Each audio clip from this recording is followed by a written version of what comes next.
A rancher shot the rope above the scaffold. The sign called her a horse thief.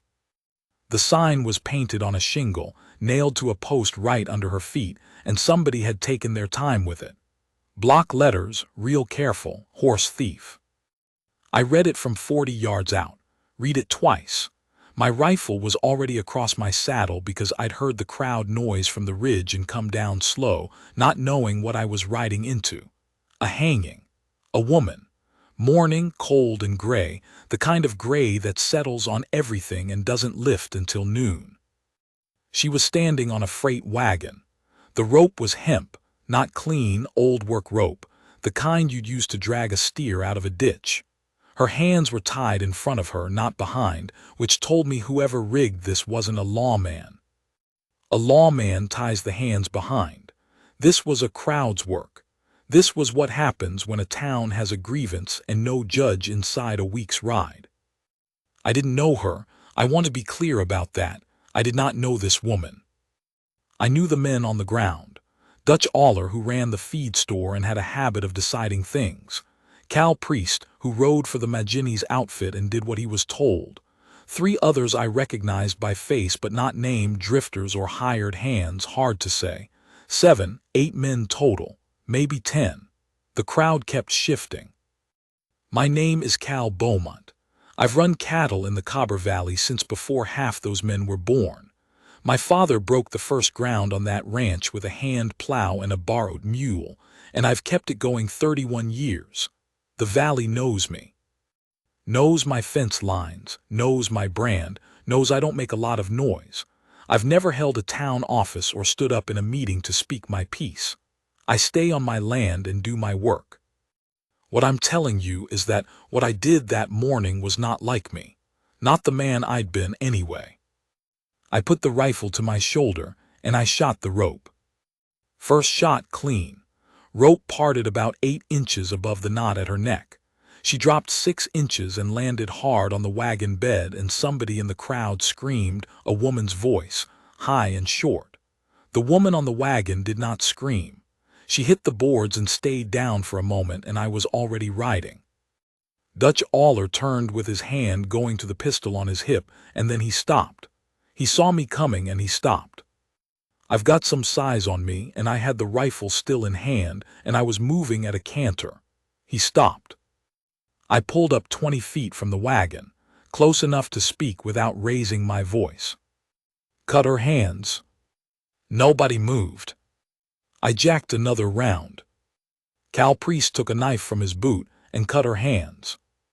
The woman on the wagon, she was already sitting up. She'd gotten herself up off the boards before Cal even reached her. That's the first thing I really saw about her. A lot of people, after something like that, they shake. They fall apart. She was sitting up with the cut rope still around her neck, both hands in her lap, looking at the crowd like she was taking inventory. I said, "What's the charge?" Dutch said she'd taken a horse from the Giddings place, north of town. Said Hector Giddings had come in the night before and reported it missing, and a boy had seen her riding out on it at first light. I said, "Where's Hector Giddings?" Dutch said he wasn't present. Then there's no complainant and no charge. Town marshal know about this. Dutch allowed as how Nate Caswell was in Tucson. So you organized this yourself? He didn't answer that. I looked at the woman. She was watching me with dark eyes, not grateful, not hostile, assessing, like she was trying to figure out what this was going to cost her. I said, "Get on behind me." She looked at the horse. She looked at me. Something moved across her face, not fear, something closer to calculation, like she was deciding whether my trouble was better or worse than Dutch Aller's. She stood up on the wagon bed, and she was taller than I'd expected. Lean, straight, wearing trail clothes, canvas pants, a faded blue shirt, boots that had seen real miles. She stepped off the wagon onto the wheel and then down, and she walked to my horse without looking at the crowd, and she put her foot in the stirrup and swung up behind me. Her hands went to my sides, not my waist, barely touching. We rode out at a walk. I didn't hurry. You don't hurry in a situation like that unless you want to invite the next thing. Nobody came after us. That's how it started. Her name was Nora Vasquez. She told me that much on the ride back to my place and not a lot else. She'd been moving through the territory for 3 weeks, she said. Had kin somewhere down toward the border that she was trying to reach. The horse? Yes, she'd taken it. The Giddings place had been empty, gate standing open, 2 horses loose in the yard. She'd thought it abandoned or worse. She'd taken one horse and left the other, and left the saddle she'd been riding because it was a better saddle than the one in the Giddings barn, and she'd figured if someone came back, the trade was more than fair. I said, that's not how the law reads it. She said she knew that. I said, is there anything else I need to know before Dutch Aller comes out to my place with a warrant? She was quiet for a beat, then she said, I've moved a lot in the last year. There may be people looking for me, not lawmen. I let that sit. We rode another mile before I said anything. Husband. Dead, she said, flat like closing a door. His brothers. I didn't ask more. My spread sits at the foot of a long bluff, south-facing, sheltered from the north wind. 40 head of cattle, a fair well, a barn built to last, and a house my father started and I finished the year I turned 22. It is not a grand place, but it is mine, every nail of it, and I've kept it when men with more tried to buy me out or freeze me out or wait me out after my wife passed 8 years back. My wife's name was Grace. I had her 11 years. We never had children, which was a grief we carried together, and then I carried alone. After she went I kept working because that's what the place required, and because I didn't know how else to be. People in town figured I'd sell eventually. A man alone on a property like that at my age, I didn't sell. I'm telling you this because it matters to what happened next, and because I want you to understand the kind of man Nora Vasquez rode in with that morning. I was not a man looking for anything. I had stopped looking. I had a working ranch and a dog named Soot and a good rifle, and I'd made my peace with quiet. She stayed in the spare room. That had been Grace's sewing room, and still had the curtains Grace had hung, blue cotton, sun-faded at the edges. Nora didn't say anything about the curtains. She set her roll down and washed her face in the basin and came out to the kitchen and asked if there was something she could do. I said I needed wood split. She split wood for 2 hours without being asked twice. Supper that night was beans and salt pork and bread I'd made that morning, which wasn't much, and she ate like somebody who'd been going light on meals for a while. Didn't say so. Just ate. Cleaned her own plate and mine without being asked and set them in the dry sink. I said, you can move on in the morning if that's what you want. I'll give you a horse and enough food for 3 days riding. She said, I'd like to stay a while, work off what I owe. I said, you don't owe me anything. She looked at me across the table and said, you shot a rope that had my neck in it. I owe you quite a bit, Mr. Beaumont. I didn't argue. I was never much good at it.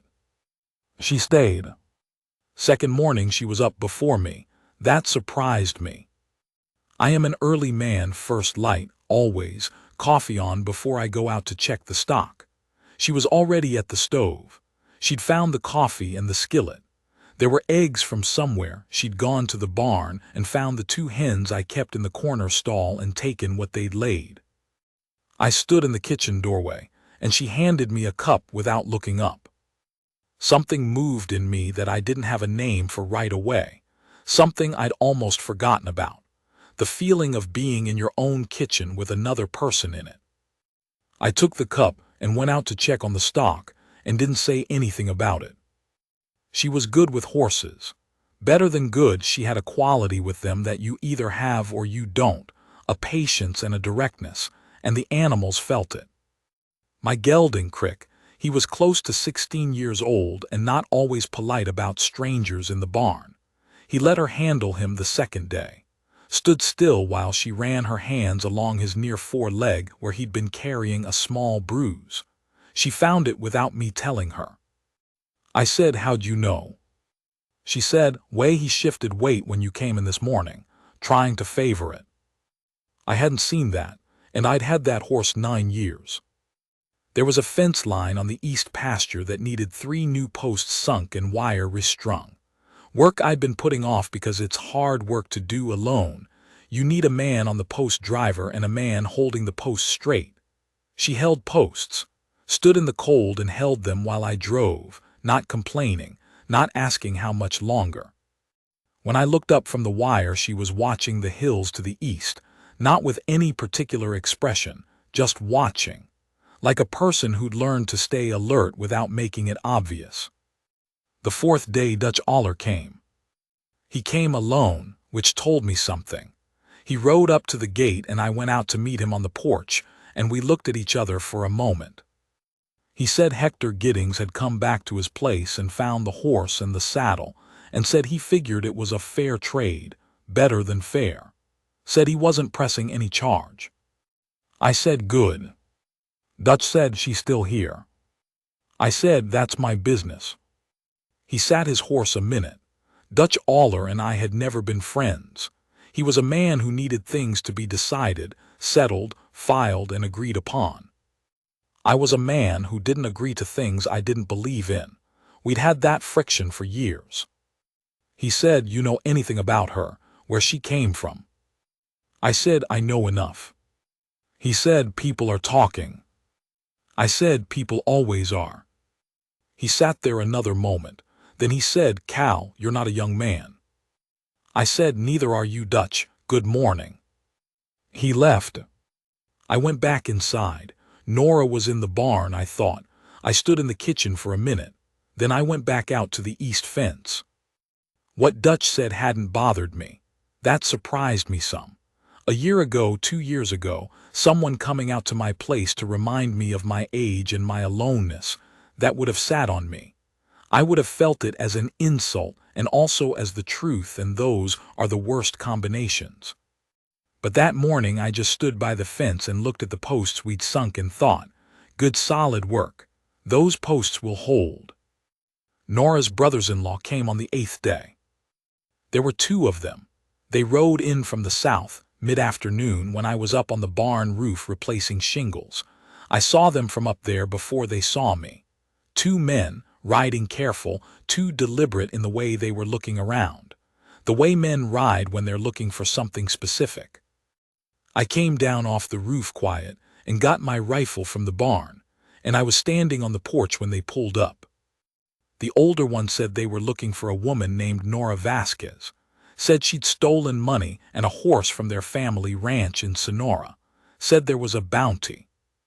I said, "I don't know anybody by that name." He said a man in town had told them a woman matching her description had been brought out here. I said, "Man in town ought to keep his mouth on his own business." The younger one, he was maybe 25, had a high color to his face and the look of somebody who'd been riding angry. He said, "We can look around, or you can be accommodating." I had the rifle in the crook of my arm, barrel down.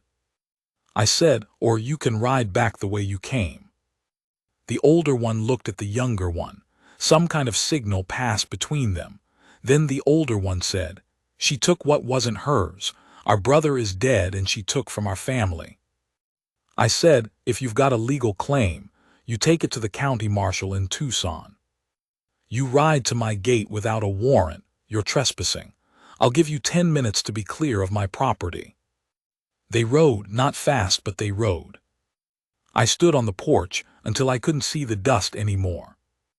Nora came out of the house behind me. I hadn't known she was in there. I thought she was in the barn. She stood beside me and looked at the road and said nothing for a long moment. Then she said, "I didn't steal money. I took my own horse, the one my husband gave me before he died. They sold it after he was buried, said it was the family's horse, not mine. I took it back and they came after me." I said, "I figured it was something like that." She said, "You didn't know that when you ran them off." I said, "No." She looked at me then.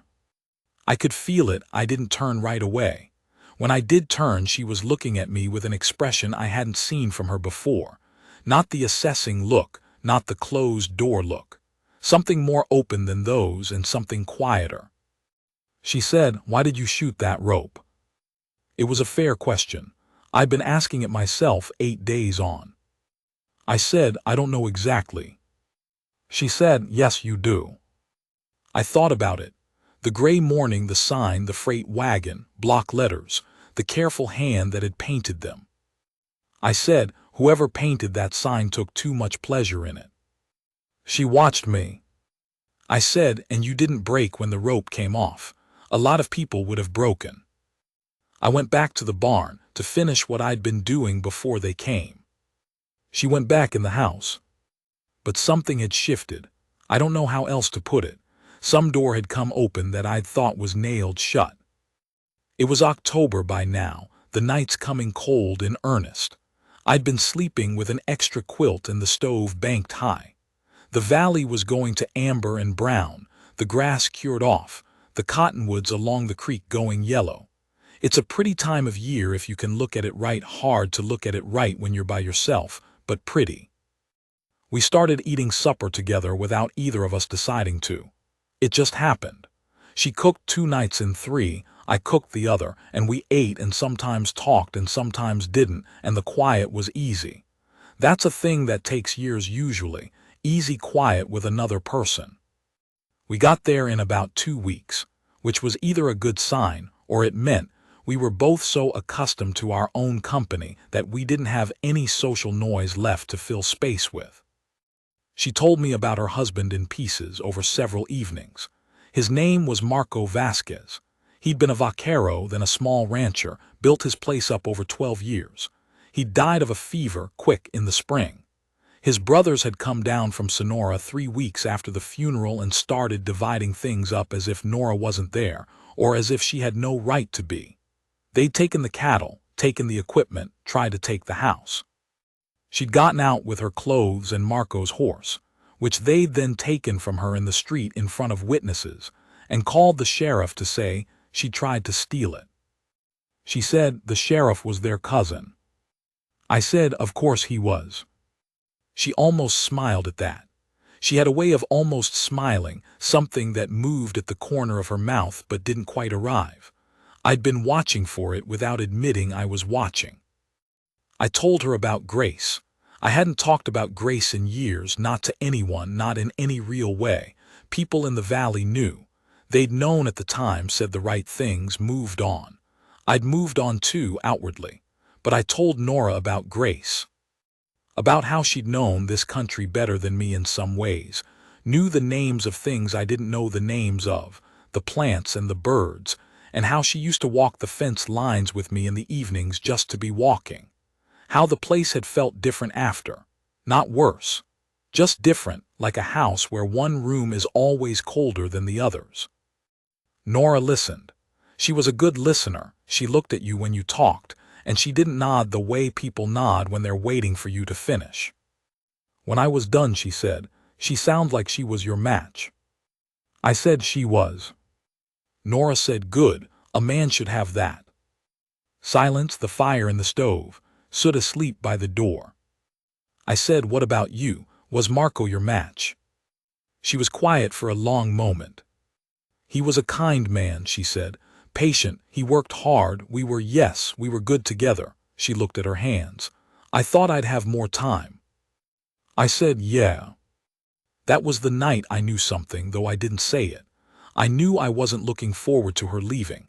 I was a man who for 8 years had not thought about the future in any personal way, the ranch's future, the land's future, yes, those I thought about, but not my own.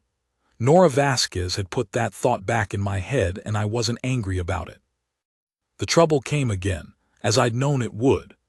Dutch Aller went to the county seat and made inquiries, and word came back that there was in fact an outstanding complaint from Sonora about a horse.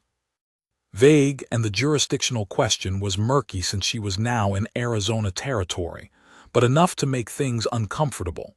Nate Caswell, who was the town marshal and a decent man, came out to talk to me about it in a low-key way. He said he wasn't there to do anything, just to let me know what was being stirred up.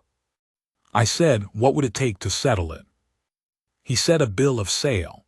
If there was a record of the horse being sold, legally transferred, there was no complaint. I said, I'll look into it. He said, Cal, you know people are talking about this. I said, you're the second man to tell me that. He said, just be careful. She may be exactly what you think she is and she may not. You don't know her history. I said, Nate, I know her enough. He studied me for a minute and then he said, all right, how's your fence line out east? I said the fence line was good. He nodded and rode off. I told Nora that evening about the bill of sale question, explained what Nate had said. She listened with that still face she had, the one that was thinking and not showing it. She said, you'd put your name to that, a sale that didn't happen. I said, it did happen, just didn't get written down. Man buys a horse, he buys it. She said, Cal. First time she'd used my name. She used it carefully, the way you use something you've been holding for a while and want to put down in the right place. She said, you've already done more than. I said, it's a piece of paper. I've written more paper for less cause. She was quiet. Then she said, I want you to know what you're doing before you do it. I don't want you to do it because you feel responsible. Because of what happened in town, I don't want that. I looked at her across the table, the lamp between us, the flame low. I said, that's not why I'm doing it. She held my eyes a long time. She had dark eyes, brown going to black in low light. A person could get lost in that look if they let themselves. I let myself a little. She said, all right then. I had a friend in Tucson, a man named Arbuckle who'd been in the territory for years and knew how things got done. I rode to Tucson and spent a day with Arbuckle and came back with a bill of sale for a bay mare transferred from one Cal Beaumont to one Nora Vasquez in September of the current year, price of $45, signed and witnessed. Arbuckle had a talent for paperwork. When I handed it to her, she looked at it a long time. She didn't say anything about the date or the price or how it had been witnessed. She just looked at it. Then she said, I'll pay you back. I said, there's nothing to pay back. She said, $45 is. I said, it's a piece of paper, let it go. She put the paper in her bedroll, careful, like a deed or a will, something that mattered. November came. The cattle needed moving to the south pasture, where the grass came back first after the hard frost. I'd been planning to hire a hand for a week to help with it. 20 miles of driving, rough country, hard to do alone. Nora said she'd ride with me. I said, that's 5 days hard work. She said, I know what it is. We moved the cattle. 5 days, the two of us and the 2 dogs, Soot and a brindle I borrowed from Nate Caswell. She rode point or rode drag without being told which was needed. She read the cattle the way she read horses, and when we made camp the second night she had a fire going and coffee on before I had the horses unsaddled. 3rd day, we hit weather, sleet coming sideways off the flats, cold that got into you and stayed. We kept the herd moving. Neither of us complained. There was nothing to complain about. That was the work and we did it. The 4th night we camped in a cut in the bluff out of the wind. A good camp. She'd made biscuits in the Dutch oven over the coals and they were better than mine. We sat with coffee after and I watched the fire and thought, I don't know what I thought exactly. Something close to peace. Something I hadn't felt in the field in a long time. Maybe in a long time anywhere. She said, you going to say something, Cal, or are you going to look at that fire all night? I said I was thinking. She said, I know, what about? I looked at her. Her face in the firelight, tired from 4 days' work, her hair loose, a smear of mud on her jaw she hadn't bothered with. I said, about whether you'd consider staying. She didn't look away. She held the cup in both hands and looked at me steadily. I said, not on account of the work, not on account of the bill of sale or what happened in town. I'm not talking about obligation. I want to be clear on that. She said, I know what you're talking about. I said, there's room, the place is big enough, and I stopped. I am not a man who talks about himself easily. I'm better with you here, just better at this." I gestured at the fire, the camp, the dark, the territory, all of it. She looked at the fire for a moment, then back at me. She said, "I've been thinking about the same thing." I said, "Yeah." She said, "I stopped thinking about moving south about 2 weeks ago. Started thinking about the east fence and whether the posts would hold through winter. Whether the crick horse would need his shoes pulled before the hard freeze." She paused. "Started thinking about next spring." I said, "That right?" She said, "I think you know what it means when I start thinking about next spring." I said I thought I did. We sat with that a while. The fire, the cattle settled, the dogs curled against each other, cold coming off the bluff and warm from the coals. Somewhere a coyote sent up a note and stopped. She leaned over and put her hand on my arm just below the elbow. Her hand was work-rough, warm. She said, "You're a good man, Cal Beaumont. I want you to know I see that. I've seen it since the first morning." She paused. "Not a lot of men would have done what you did." I said, "Somebody had to." She said, "No, that's wrong. Nobody had to. That's the whole point." I put my hand over hers, left it there.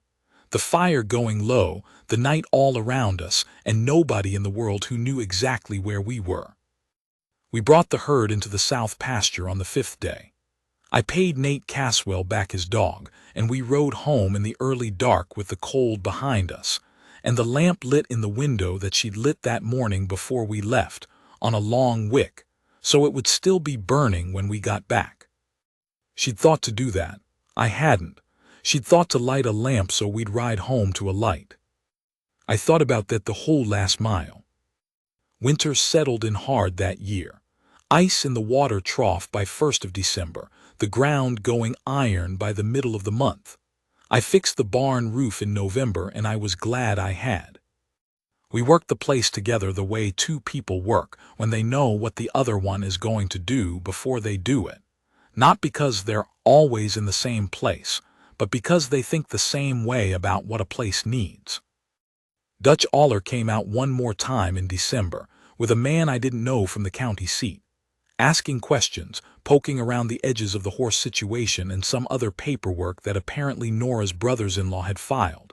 I sent for Arbuckle again. Arbuckle was a particular kind of useful man. After 2 visits and a letter to the county clerk, the brothers-in-law's claim dissolved. Cost me money. I didn't tell Nora how much. She found out anyway. She had a way of finding things out. She came to me in the barn after noon, while I was working on the harness. She said, "I know what Arbuckle cost you." I said, "He charged too much. He always does." She said, "Cal." I kept working the harness. She said, "Look at me." I looked at her. She said, "I'm going to pay you back, all of it. I don't care how long it takes. I want that understood." I said, "Understood." She said, and she stopped. Something moved on her face. That almost smile and something behind it that was more serious than a smile. "And I want you to know that I don't take it lightly. What you've spent on this. What you've put yourself in the way of. I've been hard to know. I know that. I've kept myself." She pressed her lips together. "I've kept myself at a distance on purpose, because I didn't want you to feel like I owed you something I wasn't offering freely." I waited. She said, "I'm offering it freely. That's what I'm saying. I want to be here, not because of what you've done, because of who you are." There was hay dust in the light coming through the barn slats. She was standing in it, straight, hands at her sides, looking at me directly the way she always looked at things, no game in it, no performance. I set down the harness.